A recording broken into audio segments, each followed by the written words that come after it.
See, that's a red flag.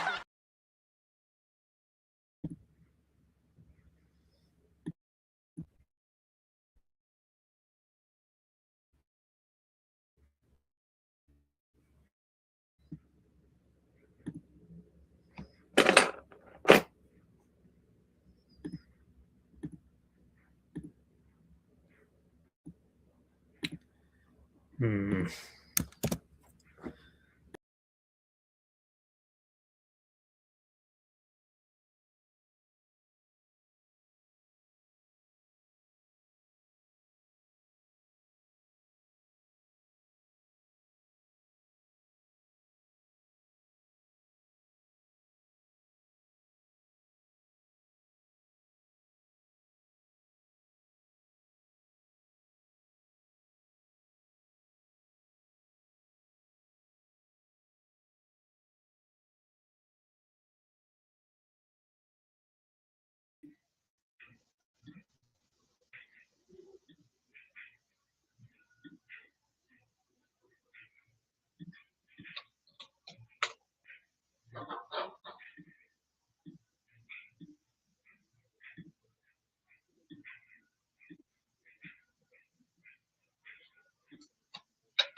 All right, so my current take is I watched this movie maybe like a week ago at this point, or not even a week ago, like maybe 3 days ago.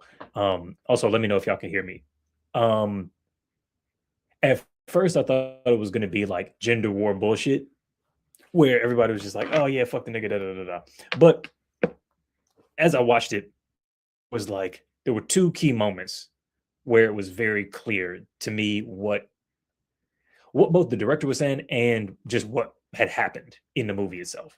So my take right now is that Bear is the villain, but he is yeah, it's the tactical setup. It's the tactical setup.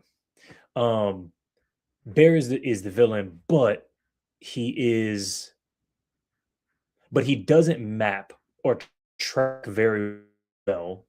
Not very well. He doesn't map perfectly to his real world equivalent. I think that's the conversation that all media analysis shit has to come from, which is what thing about our world is this piece of media saying? Not just, oh, was that a fun story?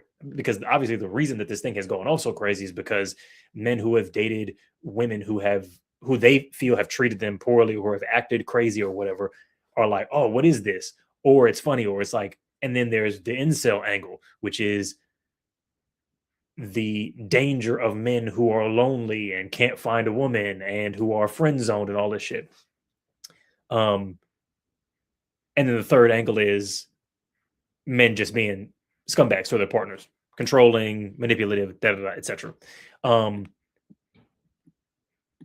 I don't think that Bear maps cleanly for some of the points that are being made, basically for the entire first half of the movie. For the entire first half of the movie, Bear is responding to a set of circumstances that he doesn't understand under a state of sustained distress, which, without the context of magic being real and the mechanic of that magic specifically being sunken place consciousness displacement, technology, he's essentially in a coercive relationship with himself being the one coerced. Yeah, man. And Frank with it. You know what I'm saying? They had to put me in the annex, you know? So just I'm being frank with it, you know. I don't know how you could not see it. You know what I mean? That's all I'm saying. Um, yeah. So that's where I stand. And I think there was a little bit of pushback on that on TikTok, but I think that the main takeaway is that Bear is the villain, and there are two moments where it happens. There's one soft moment and then one very clear hard moment. So the soft moment is when he goes out to dinner and he says to her, "Hey, I cannot. Did you lie about your father?" And she yells, screams, um, intimidates in that moment to get him to draw back his protestation about what was a boundary violation. And she says, "What does it matter if my dad's not dying?" And he says, "Doesn't matter to me." And there's like a little bit of a smile on his face. And then they very strategic, like it was a very clear editorial choice or a very clear directorial choice. They then cut from that to a scene with him. And I think there's a very intentional framing of that moment, which I think to some extent was, I'm not going to say heavy handed, but it was very clear that the director was trying to get us to think something about this moment. Because he shot it as a sexual assault scene, like very clearly. So he's in missionary, he's on top of her.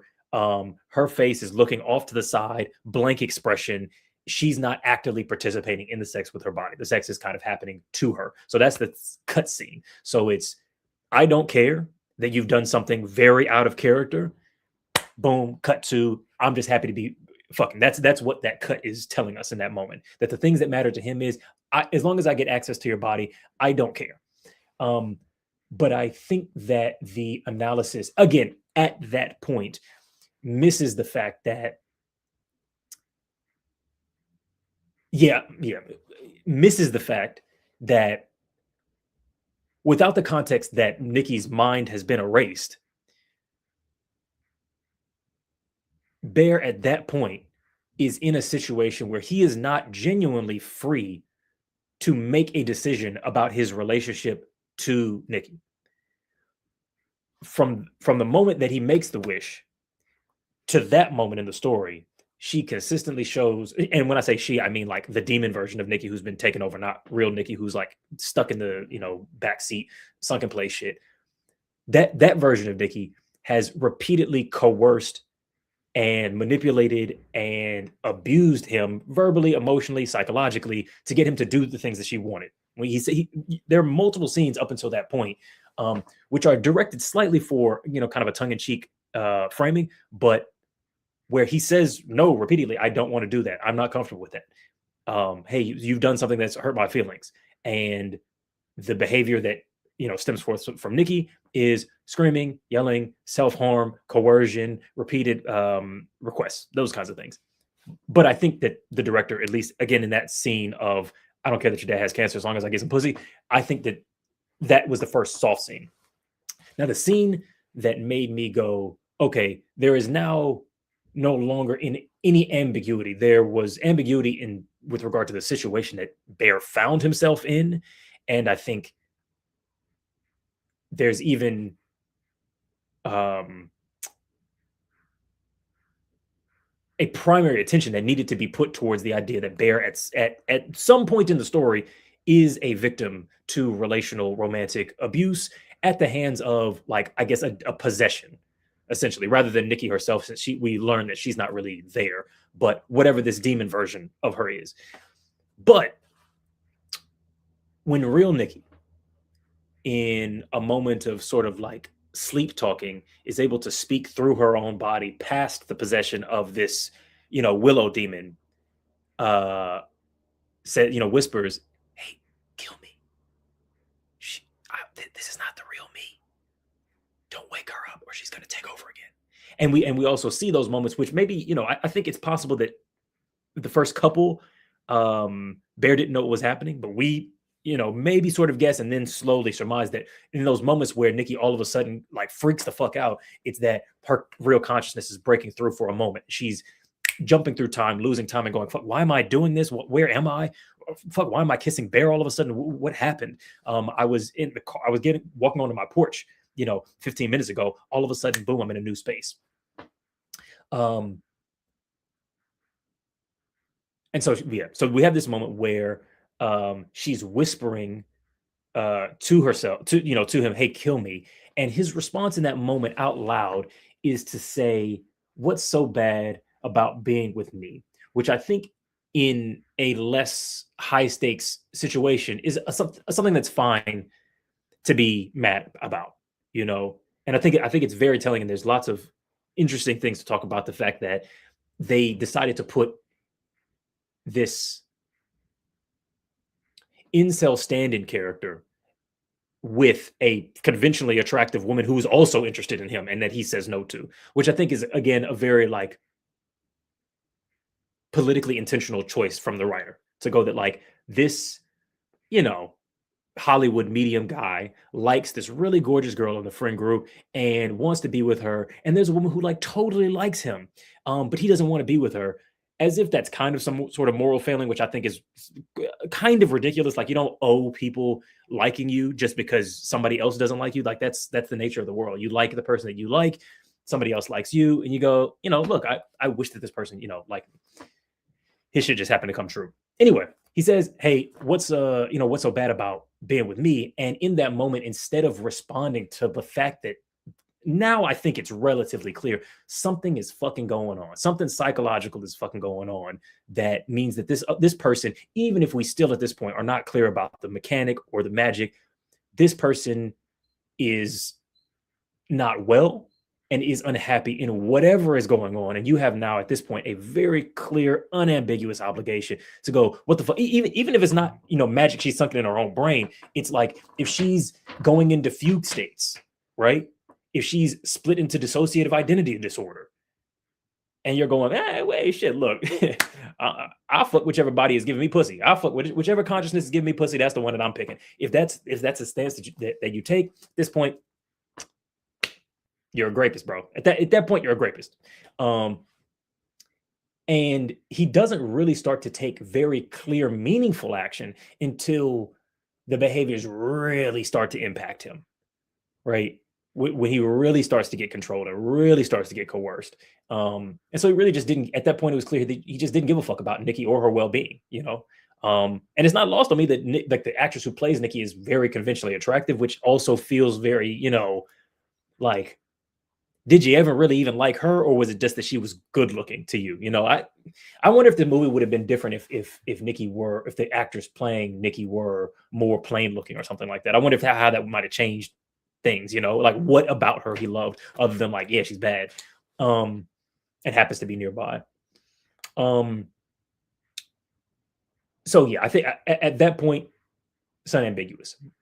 But I think that the way that we arrive there matters.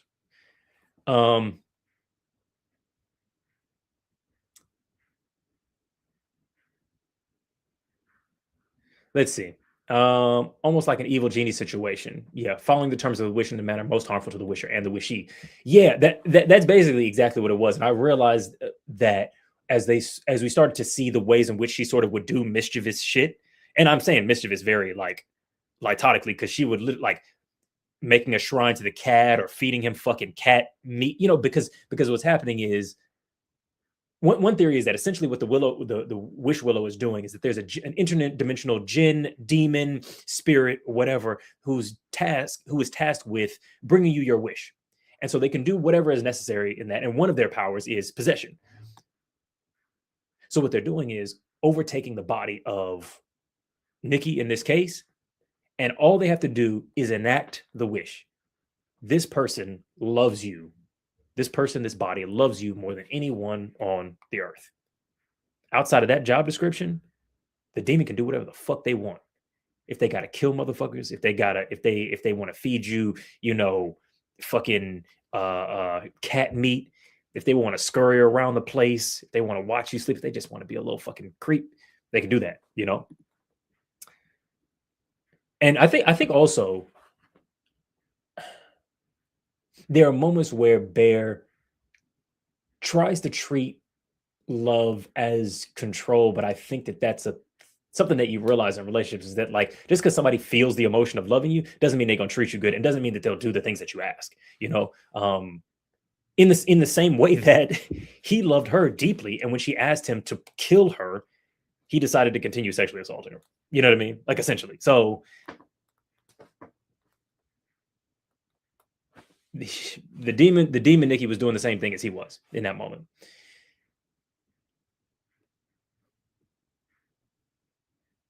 Yo, shout out, Lady Blur. Thanks for coming through.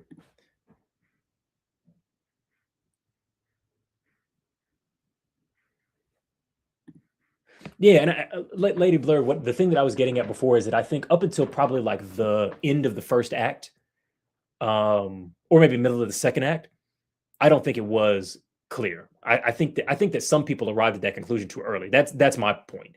Um, and so that yeah, that's what I was getting. I think up until that point, we ignored a lot of the things that Nikki was doing toward Bear, and we wrote them off because conventionally attractive.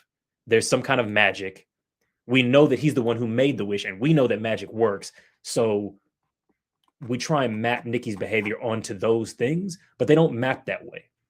And what I mean by mapping is when we look at a character and we relate to that character, or we look at a character, we say, oh, that character is behaving a bit like this archetype that we see in our world, or this type of person or political alignment that we see in our world. And in our world, magic doesn't exist. In our world, for the most part, someone cannot instantaneously overwrite your autonomy and make you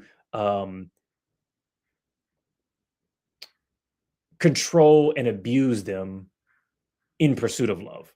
Don't get me wrong. I think, you know, triangulation, Stockholm syndrome, shit like that. Those things do happen. So I think that you can slowly force someone to bond with you in a way that's unhealthy.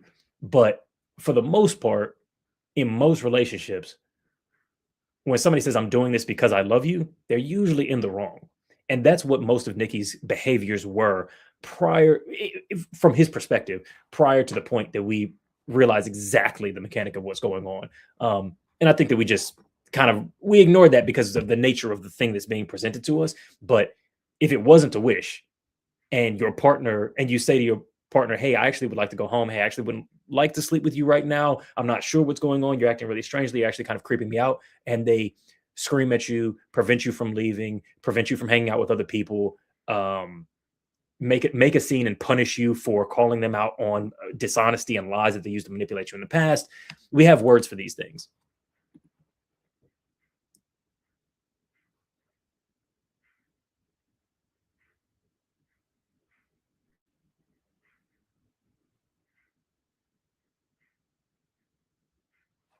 Yo, Henry, you doing nth dimensional arithmetic right now.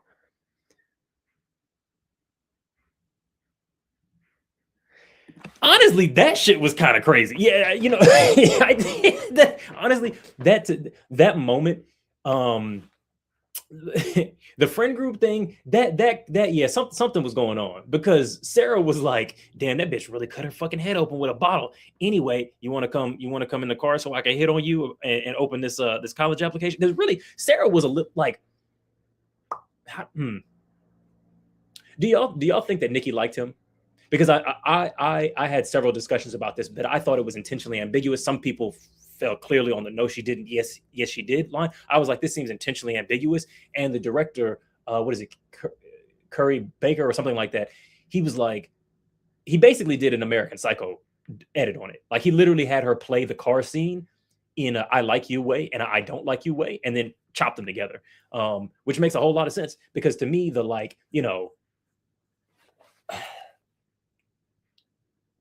the like if when I like somebody, nobody knows it thing, that is some shit like that is some shit that kind of means nothing with no context. And I think that people get real hopeful when they hear shit like that. But if you've been friends with somebody for a really long time and you just off the cuff happen to mention something about the way that you tend to fall in love, the only reason that that's unambiguously interpreted as a come on is because we're watching a movie that happens to be about whether or not you like them. But in a whole big ass world of context, and they've been friends for years and years, and they've never done anything, and she's dated people and he's dated people, and they have a conversation about how like, yeah, Sarah likes you. It's pretty obvious. Me, I'm not like that. When I like somebody, it's not that, that's an off the hand comment. When you add it with other things and a prolonged stare, it can mean something. Don't get me wrong. So, alone in a car, cool. But yeah, and then the scene when she says, "Hey, do you like me?" Because if so, now is the time to say it. I had a lot of arguments about this as well because I've I've been on both sides of that, and I've definitely said, "Yo, I'm getting vibes like you think this is something, and we need to have a conversation about that." And it doesn't necessarily mean, "Hey, I feel the same way, so like stop being a pussy and just tell me you like me so we can be together." It also means you're behaving in a way that it is inappropriate for a platonic relationship. And if you are catching feelings that are incompatible with that relationship, I want to have a conversation so that I'm not caught off the back burner, always wondering whether or not you're trying to flirt with me or that your touch is kind of meant to be sexually escalating and shit like that. It's okay. But like, hey, if you like me, let's have that conversation. Just so that I can say, hey, I don't feel that way. Let's set up some clear boundaries. It doesn't make you evil for liking me. You know what I'm saying? I look good. You know what I mean? Is basic. I mean, the character is written that way. Cool. So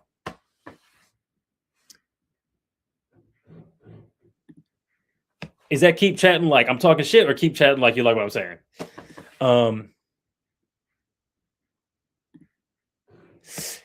yeah, that I think that that's something also very sinister, and the way that they to me that edit, and I'm curious what y'all think, but the way that that edit was done, and the reason that I say that this was a soft revelation, and the director sort of choosing a moment rather than the kill me scene is the fact that scene happened tells us what we need to know, which is different than a director choosing a particular moment. Because the way we see the demon version of Nikki behave, she's often quite actively coercive, actively pursuing, actively controlling, actively like assaulting or being affectionate, if you can call it that towards Bear. And so I think it's a particular choice that he happened to choose a moment where Bear could not see her face and Bear was on top thrusting. If he had picked any other scene, if he had picked a scene where, they were both looking at each other's faces to where he could see that she was checked out, or the demon was faking a face like she wasn't checked out, or the demon was on top riding on some succubus shit, then that scene would have meant a totally different thing. But he chose to cut to a moment in their sexual interaction where she looked like she had the least level of engagement, the least level of agency. Yeah, it was shot specifically to hit like this is a performative, pumping away man who doesn't know how to get his woman off scene. You know what I mean? He's thrusting, he's not grinding, he's not going down on her or any of that stuff. They picked a very specific moment, and again, they picked a moment where he could not see her face, so we actually don't get clarity on whether or not he knows that she's checked out and just simply doesn't care. But I think ultimately we do arrive at something like that.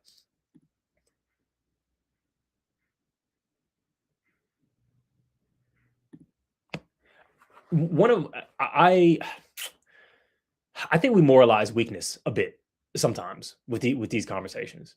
Um, because and I'm not saying that you're saying this, but some of the takes that I've seen seem to be that like him not being able to muster the courage to tell his friend that he like is madly in love with her is some kind of moral failing. I'm like, no, the moral failing is when she says, yeah, kill me and you don't. That's where it happens for me. But it's like everybody is fearful of that. Like Sarah doesn't profess her feelings, like which again I think is very interesting that they basically put like I almost want to say femcel, but that's not exactly the right word. It almost feels like, and this isn't unlikely because I know Bear is like playing the nerdy, like put upon mid guy, but like the actor who plays him, and as I'm watching the movie, like he's quite conventionally attractive in my view. Like he looks about as attractive as a Josh O'Connor or any of those or a Paul Mescal type of guy. Like cool, he's just like a slightly waifish like white guy, brunette. Like he's a Timothy Chalamet. Like people would you do a little updo on him, he's sweeping. No stress. But I think that they sort of created this. there's a thesis that like every incel who's like been friend zoned, there's like just some nerdy girl in the cut who's like big titties, great body, gorgeous, who like deeply wants him. He's like, beat it, chick. Like that is what's happening. And I think in a situation like that where he's like relatively, he's a soft boy, quiet, kind of hot, kind of thoughtful sort of guy. That that probably makes that probably is true. So that's fair. So I basically just arrived at rolling back my point. But I thought it was useful to have her there in the story.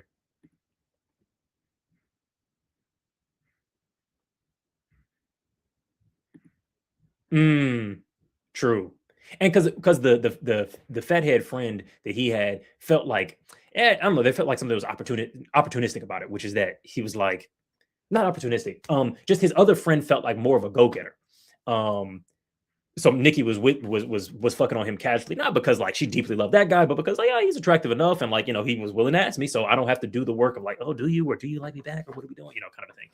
Um, but I do think that the other friends seemed like to me when when we find out through the other white guy that Nikki told Sarah that she viewed him as a brother, I always took a little bit of a side eye at that and was like, did Nikki say that out of honesty, or did she say that as a capitulation to the woman who was obviously in love with Bear?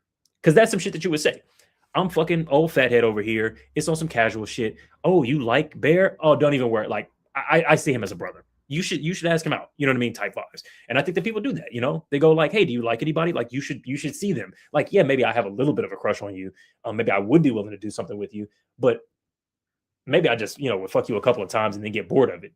And so why would I do that if you're my friend and there's another person in the friend group who madly loves you? You feel me? So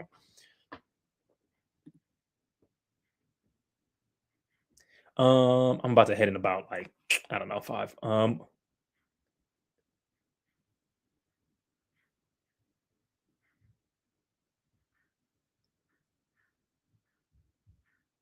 Yeah.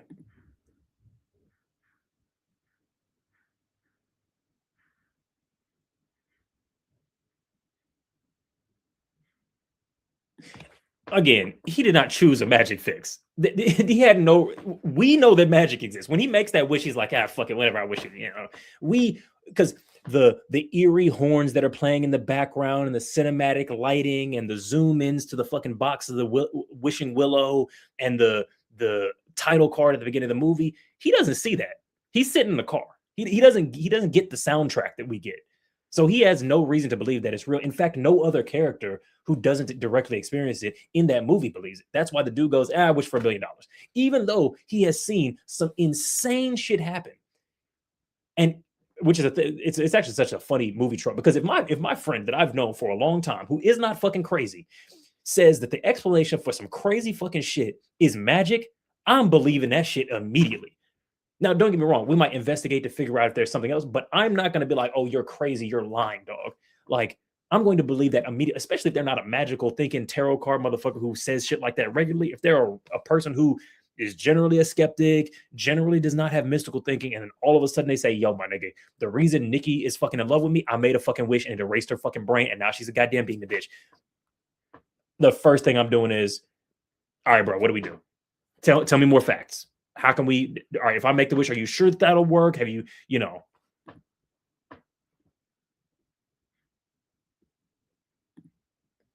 And so, yeah. Shit, sorry, let me.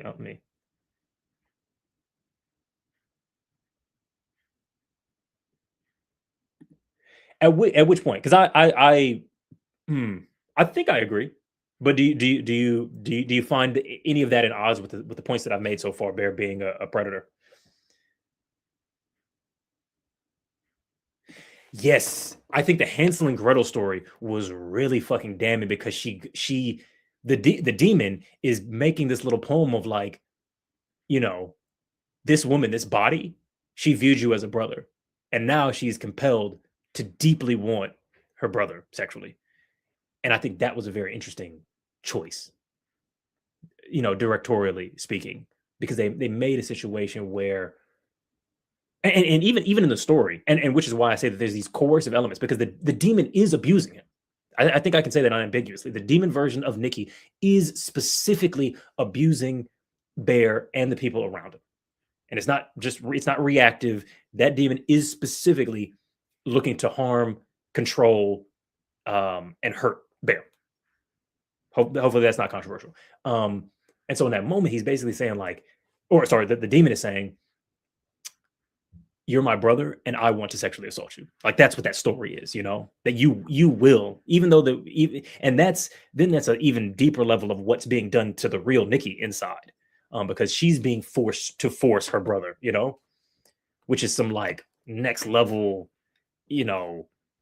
CP guns to both kids' heads type shit.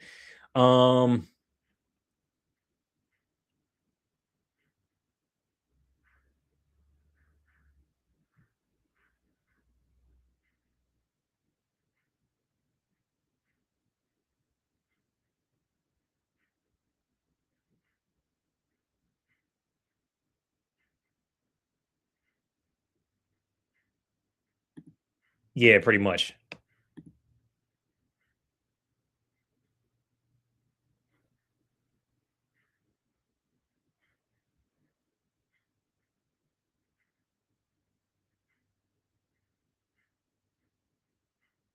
Yeah, exactly.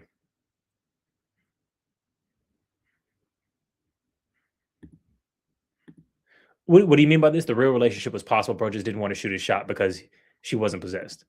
And I'm like, I don't know why y'all are acting like y'all don't get nervous. I don't know why y'all are acting like y'all don't get nervous though. And I'm not saying necessarily just y'all in the chat. Those some of y'all in the chat.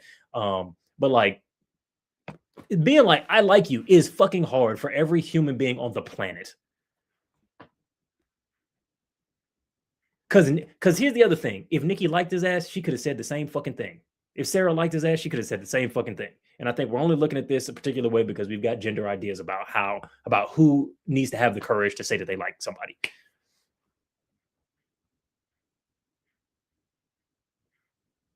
My head hard, Sarah's head smashed. How we get brick different. Yo, that scene was super fucking violent, by the way. Like in the theater, I was like, is this even legal? Like, is it a lot? Like, this is more horrifying than regular horror. It was like, because it went for way too long. It was like 25 hits. Like, if this is the skull, if you're killing somebody, you squish it to about this, this much. She had this lady's head like a pancake, like, God, God, God, God, God, God, God. Do you love me?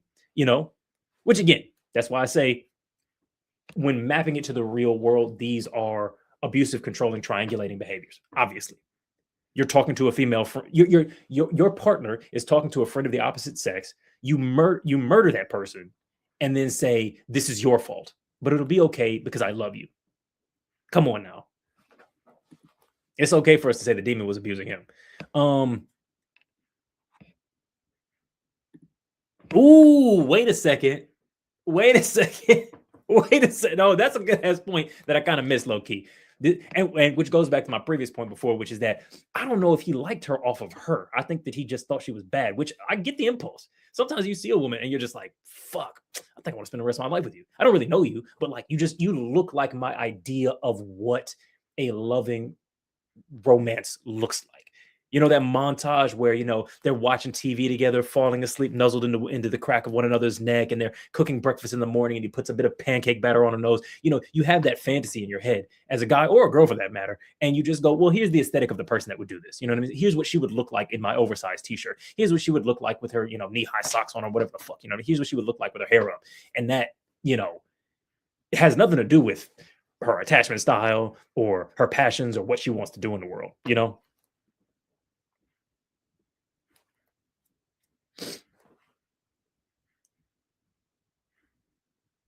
Yeah, and yes, yeah, and I think that I can't do it. Please, someone make my dreams come true for me. Is the nature of like the vast majority of people.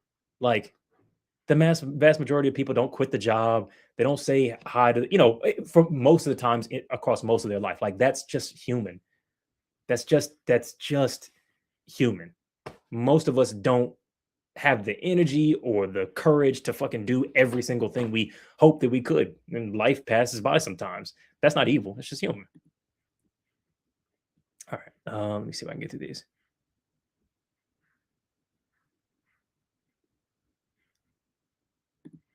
You mean when she invites him over for the thing? Blah, blah, blah, blah, blah.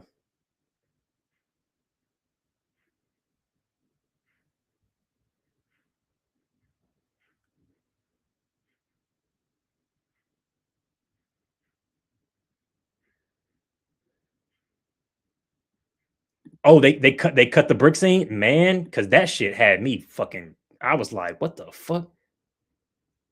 Yeah, a little bit. She was trying to fuck, yeah, a little bit. I mean, like, I don't know.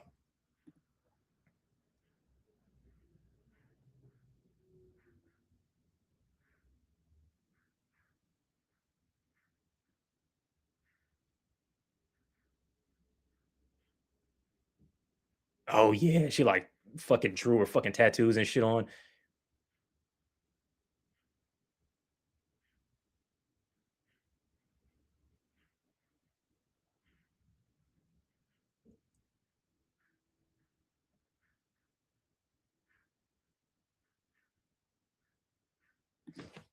This is my thesis, and I'm going to end on this note. People villainize Bear for the wrong reasons. Making the wish itself wasn't evil. How he chooses to act after more and more proof of how it is affecting Nikki is comes to be apparent. That's what makes him evil. That's basically all it is. And I think that the things that are being done to him by the Nikki demon are still wrong. And I think that anybody who is trying to rationalize that behavior by mapping it to a real relationship, like, hey, this is how I treat men when I'm in a relationship, nobody made a willow wish on you. That's one of the problems that I have. I think there's some women who are defending the behaviors of Nikki out of context. And it's like, baby, I'm sorry. If your partner tries to break up with you or leave or go to a party and you scream, hit yourself, hurt yourself, tell them they can't do it, you're an abuser because you're not taken over by a demon. But Nikki was taken over by a demon, and Bear didn't give a fuck, which makes him the villain of this movie.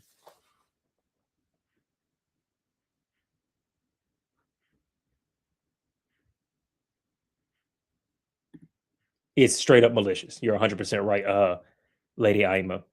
All right, y'all. Much appreciated. Thank you for talking to me about this. I fucking love the movie. Real cinema is back. We doing real movie shit. I haven't seen Backrooms yet, but I'm gonna see it next week. I'll probably do a review on that as well. Movies are good, man.